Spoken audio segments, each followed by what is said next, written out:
इसी तरीके से है ना, यहाँ पर इतने किसी से ना उम्मीद रखनी नहीं चाहिए, ठीक है। मैं हरियाणा से निकला था ना, मैं यही भाइयों, अभी पता क्या हुआ, मैं स्कूटी चलाता रास्ते में सीधा ग्रीन कलर का सांप आ गया। उस वक्त मेरे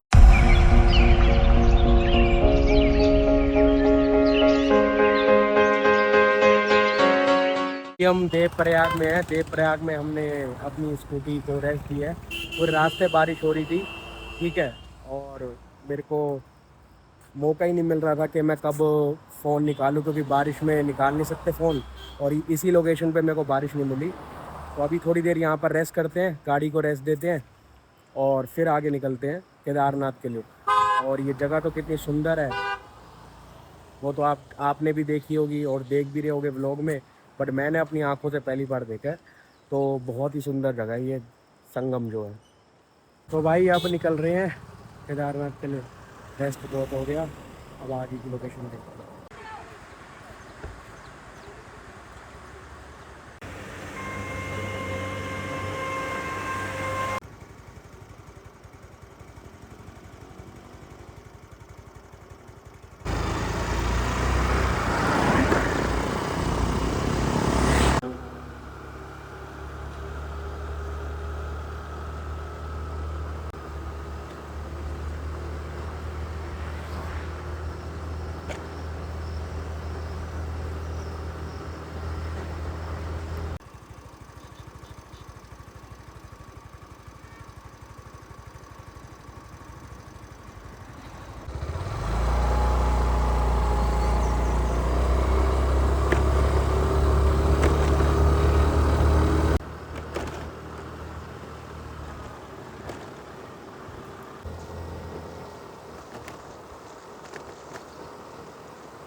देखो गाइस, यहाँ पर लैंडस्लाइड हुई है।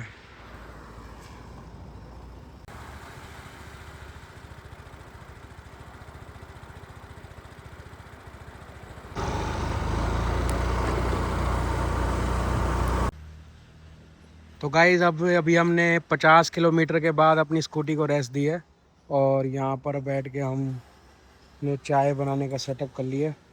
चाय बन रही है और लोकेशन भी है।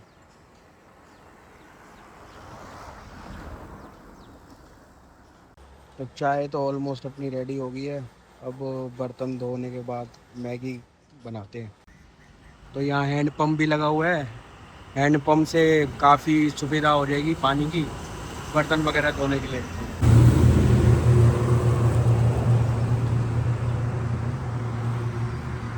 तो गाइज़, चाय तो बन चुकी है अपनी।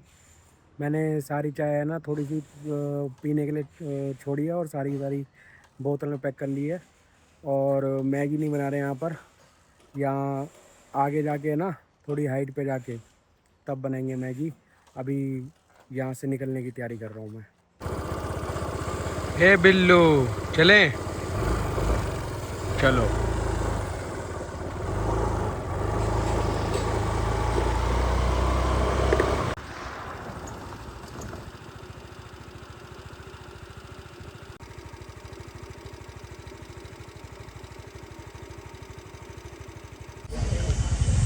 तो गाइस आगे रास्ता बंद पड़ा है, ड्रिलिंग हो रही है, ये सारे रुके पड़े हैं। ड्रिलिंग हो रही है पहाड़ों में, तो उसकी वजह से पत्थर गिर रहे हैं।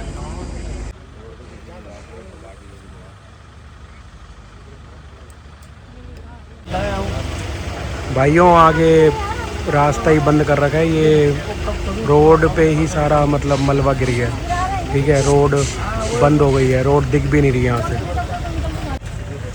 गाइस जेसीबी आ चुकी है और ये रास्ता साफ करेगी, फिर सारे के सारे निकलेंगे।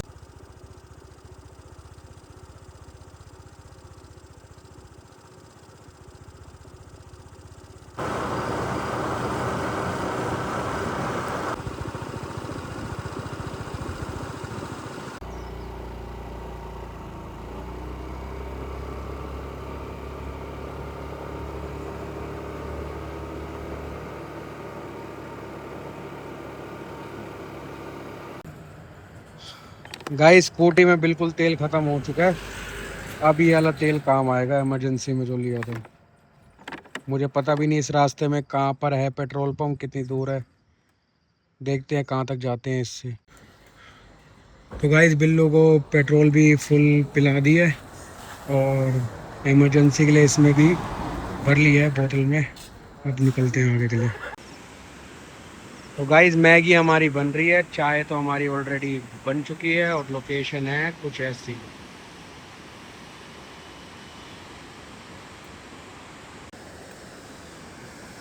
मैगी तो ऑलमोस्ट बन गई है हमारी। सिचुएशन ऐसी है कि रात में मैं फंस गया हूँ।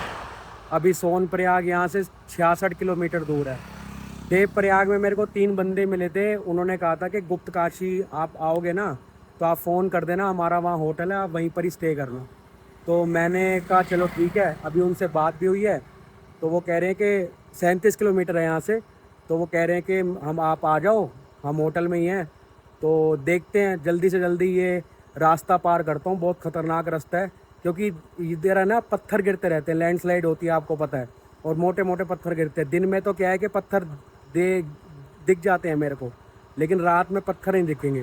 तो जो भी है आगे का खतरा जो अपने बस में नहीं है वो सब राधा रानी पे छोड़ देते हैं और चलते हैं आगे बढ़। फ़ोन में बैटरी बिल्कुल ज़ीरो हो गई थी, तो आधा घंटा इंडियन ऑयल के पेट्रोल पंप पे मैंने चार्ज करा 50% फ़ोन, और उसके बाद निकला हूँ मैं। अगर आप मुझसे पूछें कि मेरे को कैसा लगता है रात में पहाड़ों के बीच में से चलते हुए, तो सच बताऊँ तो बहुत ही एडवेंचरस है ये, और थ्रिल भी बहुत है क्योंकि कुछ नहीं पता अगले पल क्या हो जाए आपके आपके साथ। इतना अंधेरा है।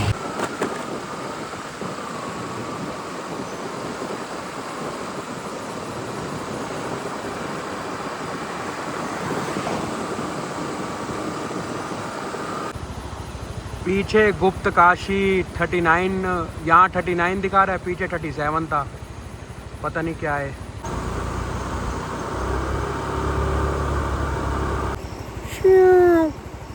इसी तरीके से है ना, यहाँ पर इतने कीड़े उड़ रहे हैं, सीधा आँख में घुसते हैं सीधा। और दूसरी प्रॉब्लम यहाँ इस रास्ते पे ये भी है कि जैसे ही मैं स्कूटी की स्पीड 50 करता हूँ ना, एकदम पे ऐसे मोड़ आ जाता है, एकदम पे ऐसे मोड़ आ जाता है। और मेरे को अपनी स्कूटी की स्पीड मैं खाली 35 से 40 ही रख रहा हूँ। जो भी ऐसे रात में फंस जाए पहाड़ों में स्पेशली, तो 35-40 ही चलना भाई, तेज़ चलने की ज़रूरत नहीं है, कब अनहोनी हो जाए कुछ नहीं पता। ये रास्ता देखो भाई, यहाँ डेंजर जोन है। अभी मैं तेजी में आ रहा था और मैं ये ये यहाँ पर गिरने वाला था। इधर सीधा नदी में जाता, मैं इधर सीधा नदी में जाता, मेरे को दिखा नहीं अंधेरे की वजह से। बच गया मैं, बाल बाल बचाऊं सही में। मैं बच गया भाई, सही में बच गया, सही में। दिल यहाँ तक आ गया था, कसम से कह रहा हूँ।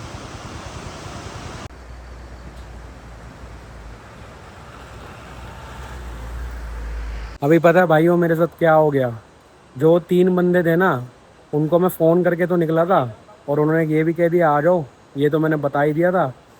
तो मैंने कहा चल पहुँचने वाला हूँ, 24 किलोमीटर का रास्ता रह गया, तो पहुँचने ही वाला था। मैंने कहा उनको मैसेज कर देता हूँ और लोकेशन मंगा लेता हूँ। करंट लोकेशन मंगाने के लिए मैसेज करा, मैसेज सीन कर लिया और 2 कॉल मारे और वो कॉल ही नहीं उठा रहे।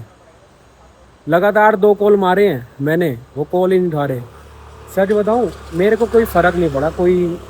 मैं वैसे तुम्हें बता रहा हूँ कि किसी से ना उम्मीद रखनी नहीं चाहिए, ठीक है। मैं हरियाणा से निकला था ना, मैं यही मन में लेके निकला था कि मेरा जो भी मुसीबत आएगी, जो भी आगे चीज़ें होंगी, वो सब नारायण देख लेंगे, सब राधा रानी संभाल लेगी और वो रास्ता बनाती जाएगी। तो मेरे को बुरा तो चलो कोई दिक्कत नहीं, 1 सेकंड के लिए लगा होगा, हटाओ, बट मेरे को इतना विश्वास है कि राधा रानी रास्ता आगे का कर लेगी। अभी मैं मतलब वो सब संभाल लेंगे। अभी मैं फ़िलहाल केदारनाथ के लिए निकल रहा हूँ। तो दोस्तों एक गुड न्यूज़ है, जैसा कि मैंने कहा था कि राधा रानी सब संभाल लेगी, तो उन्होंने अपने आप ही मेरे से बिना पूछे उन्होंने अपने आप ही अपने भक्त के लिए रास्ता ही बना दिया। तो ये मेरे भाई लोग हैं, जो मेरे को मिल गए रास्ते में ही। मैंने इनसे रास्ता पूछने के लिए रुका था इनके पास, और इन्होंने बताया कि हम टुंगनाथ जा रहे हैं। तो प्लान ऐसा बन गया कि हम मतलब इन्होंने पोस्टर वगैरह पढ़ा और बातचीत हुई और दोस्ती भी हो गई। दिल्ली के रहने वाले हैं, और अब प्लान ऐसा है कि इनके साथ मैंने ज्वाइन कर लिया और टुंगनाथ की हम पहले कर रहे हैं, केदारनाथ से पहले टुंगनाथ कर रहे हैं। तो अब मैं इनके साथ जा रहा हूँ और साथ साथ बहुत मज़ा आएगा। 3-4 बजे हम चढ़ाई शुरू भी कर देंगे टुंगनाथ की, तो बहुत मज़ा आने वाला है। व्लॉग के साथ साथ चलना। भाइयों अभी पता क्या हुआ, मैं स्कूटी चढ़ता रास्ते में सीधा ग्रीन कलर का सांप आ गया। उस वक्त मेरा फ़ोन हाथ में था, वरना मैं रिकॉर्ड करता। हरे कलर का सांप आ गया, रास्ता पार कर